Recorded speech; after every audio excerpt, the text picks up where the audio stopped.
தேவனுக்கே துதி கணம் மகிமை உண்டாவதாக. அன்பான யூடியூப், ஃபேஸ்புக், வாட்ஸ்அப் நண்பர்களே, உங்கள் யாவரையும் ஆண்டவராக இயேசு கிறிஸ்து நாமத்தினாலே தேவக்கரம் ஊழியங்கள் சார்பாக வாரம் ஒரு செய்தி நிகழ்ச்சி உங்களை வாழ்த்தி வரவேற்கிறேன். எல்லாம் சந்தோஷமா இருக்கிறீங்களா? நீங்கள் எல்லாரும் சந்தோஷமா இருக்கிற கர்த்தரை விசுவாசிக்கிறேன். இந்த நாளிலும் பாருங்கள் கர்த்தரை என்கிற தலைப்பிலே நாம் தியானம் செய்ய போகிறோம். Look at the Lord. அதற்கு ஆதாரம் எடுத்துக்கொண்ட வசனம் சங்கீதம் 34:8.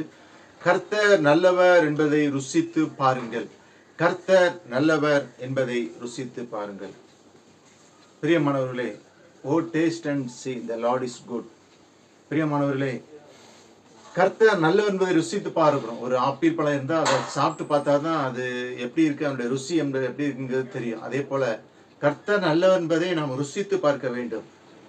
1 பேதுரு 2 1 முதல் 3 வசனங்களை பார்க்கும்போது இப்படி இருக்க, கர்த்தர் தயை உள்ளவர் என்பதை நீங்கள் ருசி பார்த்தது உண்டானால் சகல துர்க்கணத்தையும் சகலவித கபடத்தையும் வஞ்சகங்களையும் பொறாமைகளையும் சகலவித புறங்குறுதையும் ஒழித்துவிட்டு நீங்கள் வளரும்படி புதிதாய் பிறந்த குழந்தைகளைப் போல திருவசனமாகிய களங்கமில்லாத ஞானப்பாலின் மேல் வாஞ்சையாகி இருக்கிறீர்கள். பிரியமானவர்களே, கர்த்தர் நல்லவர் என்பதை ருசித்து பாருங்கள். அவரை சோதித்து பாருங்கள். கர்த்தரை 1 தெசலோனிக்கேயர் 5:21 எல்லாவற்றையும் சோதித்து பார்த்து நலமானதை பிடித்துக் கொள்ளுங்கள். மல்கியா 3:10 என் ஆலயத்தில் ஆகாரம் உண்டாகும்படி தசம பாகங்களை எல்லாம் பண்டகசாலையில் கொண்டு வாருங்கள்.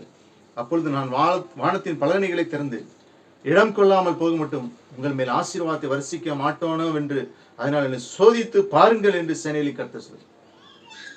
ஆண்டவர் சொல்றார், என்னை சோதித்து பாருங்கள். தசமபாகம் ஆலயத்தில் உள்ள தசமபாகங்களை பண்டகசாலையை கொண்டு வாருங்கள். அப்பொழுது நான் வானத்தின் பலகணிகளை திறந்து இடம் கொள்ளாமல் போக மட்டும் உங்களின் மேல் ஆசீர்வாதத்தை வரிசிக்க மாட்டோனோ என்று அதனால் என்னை சோதித்து பாருங்கள். அன்று சொல்றாரு, சோதித்து பாருங்க, என்னை சிந்தித்து பாருங்க. 1 சாமுவேல் 12:24 நீங்கள் எப்படியும் கர்த்தருக்கு பயந்து உங்கள் முழு இருதயத்தோடு உண்மையாய் அவரை சேவிக்க கடவீர்கள். அவர் உங்களிடத்தில் எவ்வளவு மகிமையான காரியங்களை செய்தார் என்பதை சிந்தித்து பாருங்க. அவரை சிந்தித்து பார்க்க வேண்டும்.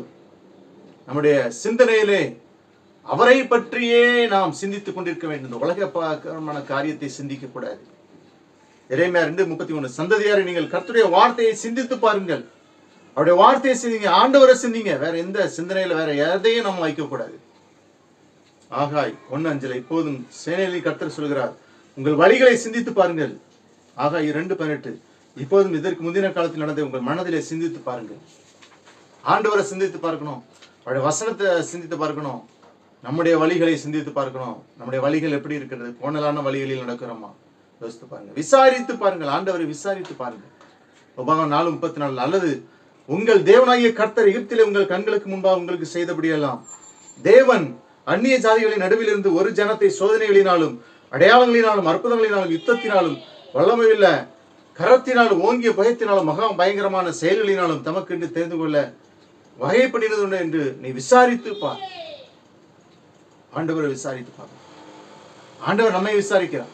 அவர் உங்களை விசாரிக்கிறவங்க உங்கள் கவலையெல்லாம் அவர் மேல் வைத்து விடுங்க. நாம ஆண்டவரை விசாரிக்கணும். ஆண்டவர் எப்படி இருக்கீங்க? நல்லா இருக்கீங்களா? ஆண்டவரே, உங்களுடைய ஏக்கம் என்ன? உங்களுடைய வாஞ்சை என்ன? ஏசப்பா, உங்களுடைய இருதயத்தின் நினைவுகள் என்ன? ஆண்டவருடைய இருதயத்தில் என்ன இருக்குது என்பதை நான் விசாரித்து சிந்தித்து பார்க்கணும். ஆண்டவரை கவனித்து பாருங்கள். எபிரேயர் 3:11 இப்படி இருக்க பரம அழைப்புக்கு பங்குள்ளவர்களாகிய பரிசுத்த சகோதரரை நாம் அறிக்கை பண்ணுகிற அப்போஸ்தலரும் பிரதான ஆசிரமம் இருக்கிற கிறிஸ்து இயேசுவை கவனித்து பாருங்கள். இந்த உலகத்துல வேற யாரையும் நம்ம கவனித்து பார்க்க கூடாது. இயேசுவை மாத்திரம் கவனித்து பார்க்கணும். அவரே நமக்கு நல்ல முன்மாதிரியை வைத்து போயிருக்கிறார். நமக்கு நல்ல மாதிரியை வைத்து போயிருக்கிறார். அவரை மாத்திரம் கவனித்து பார்க்கணும். அவரை மாத்திரம் ஆராய்ந்து பாருங்கள். யோவான் 5:39 வேத வாக்கியங்களை ஆராய்ந்து பாருங்கள். அவைகளால் உங்களுக்கு நித்திய ஜீவன் உண்டு என்று எண்ணுகிறீர்களே. என்னை குறித்து சாட்சி இருக்கணும். அவைகளை அவரை ஆராயணும். நிதானித்து பாருங்கள். 1 கொரிந்தியர் 10:15 உங்களை புத்திமான்கள் என்று எண்ணி பேசுகிறேன், நான் சொல்கிறதை நீங்கள் நிதானித்து பாருங்கள். ஜெபிப்போமா? அன்பின் ஆண்டவரே, வசன கிடைப்பில் ஆசீர்வதியும் இயேசு நாமத்தில் ஜெபிக்கிறோம். தேங்க்யூ. God bless you.